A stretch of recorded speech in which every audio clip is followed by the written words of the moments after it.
let me set the stage. The year was 2020, and I was hanging out with my wife's family, and we were playing some old Nintendo Wii games. Wii Play in particular, which is basically just a collection of mini games. But one of those mini games was very fun, and it was a top-down tanks game where you move around your tank and ricochet bullets off of walls. And it specifically caught my attention for two reasons. One, it was very simple, and two, it was very fun. And so I thought to myself, hey, I wonder if I could make this game. And more specifically, I thought, I wonder if I can just make the main mechanic of the game, which is to ricochet bullets off of walls. Pretty simple stuff, right? Hi, I'm Thomas, and I'm a recovering scope creep addict. And just like any addiction, I've realized that the first step to recovery is to recognize the problem. So let me tell you what happened with my simple little tanks game and exactly what went wrong.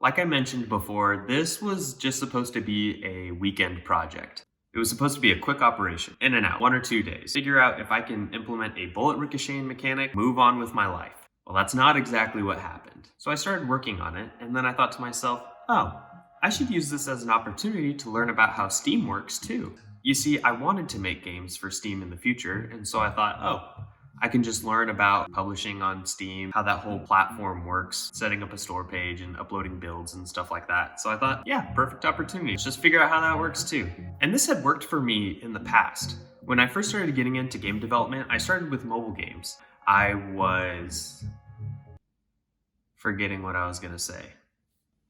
Hold please.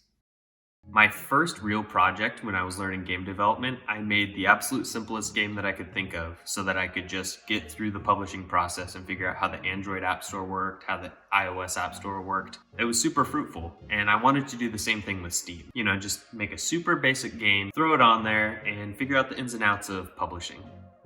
And it would have been the perfect plan, except for two things that happened. The first thing that happened that blew up my project in a disastrous way is that I got a job. Now, it wasn't just any job. It was a job as a full-time Unity developer. So you see, now I was making games in Unity for 8 hours every day. And you might think to yourself, Thomas, isn't that a good thing? Wouldn't you develop your game dev skills so much more quickly? But you see, that's exactly the problem. I was learning at such a rapid pace that my tanks project couldn't keep up with it. The difficulty came from trying to keep my tanks game simple, while my capacity for the type of games that I could create was vastly outpacing my simple goals. Things that used to take me hours or days to complete, I could do in minutes. That's a little extreme, I don't know. But that was only one of the contributing factors. And here's the second one. I was bored playing that game. As I was playtesting, I was not having fun. As a result, I would keep trying to make the game fun by adding new mechanics and new features and just blowing up the scope of the game so that I could potentially make a fun game. And like, fair enough, you know, video games are supposed to be fun, but not this one.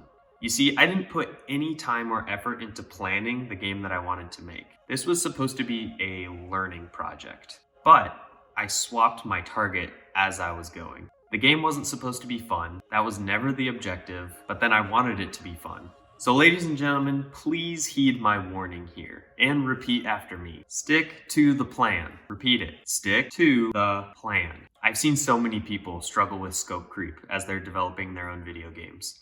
But I never thought that it would be me. I thought that I was immune to it, but good golly, I am not. I'm preaching to myself here as much as I'm trying to warn you all. You see, I had a clear, measurable finish line when I started, and I continued to push back that finish line further and further. One, because my skills were developing so quickly, and two, because I wanted to make the game more fun. But that's not how it was supposed to be. Originally, it was supposed to be a weekend project. I was supposed to learn some things, post it on Steam, nobody was supposed to play it, but I would be so much more well prepared for an intentional project the next go round. I put literally zero thought into the game design of this tanks game because I thought it would be over so quickly. But then I started having some ideas.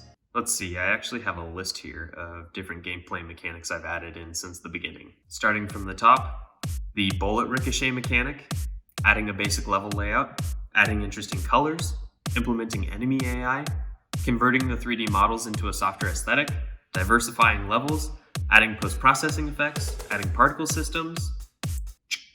Boom. Should have stopped and called it there. That would have been a great stopping point. The game was good enough at this point. Should have kept it that small. But I did not. I kept going. So then I added dynamic level loading, randomized levels, obstacles and turrets, different types of bullets, a boons and banes system, randomized character loadouts, improved 3D models for tanks, a store for purchasing upgrades. Okay, stop.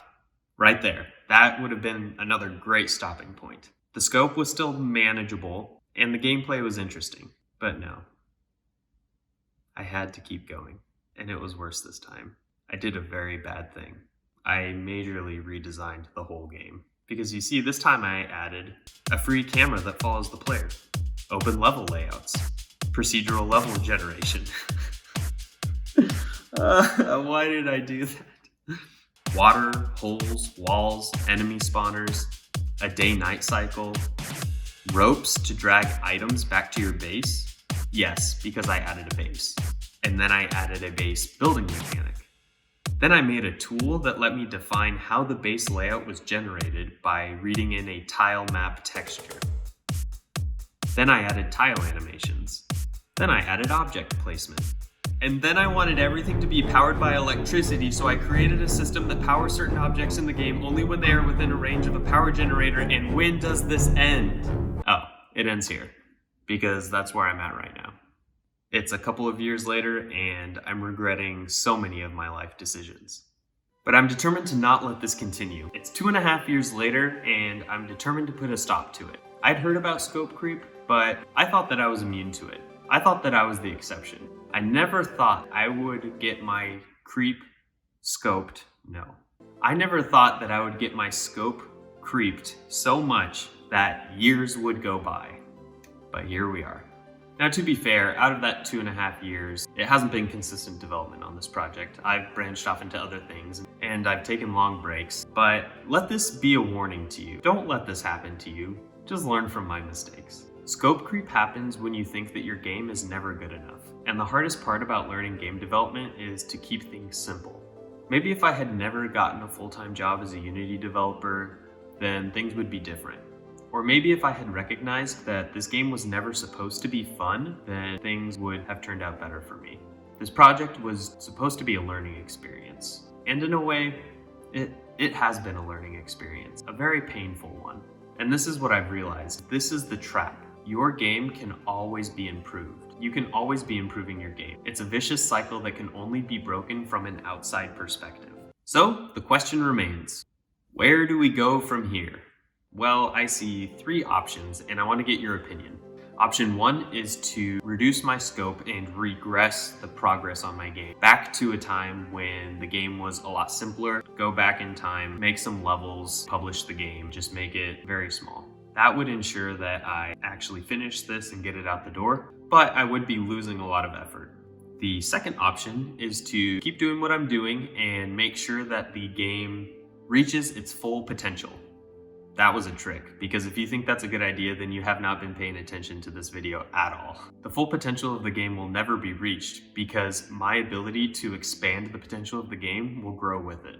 And here's the third option that I see. Continue with my current scope of the game, where we have base building and a power grid and more of an open procedural world, but I confine the scope to a vertical slice. So I don't finish the game, but I basically just make a fleshed out demo of the game. And then at that point, I can either create a Kickstarter or start pitching it to publishers and see if I can find that stability to spend more time to make it into a fully fledged game.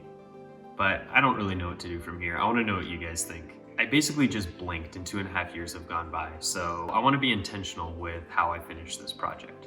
But one thing I know for sure, I will never again fall into a project accidentally that will last for multiple years. Blech.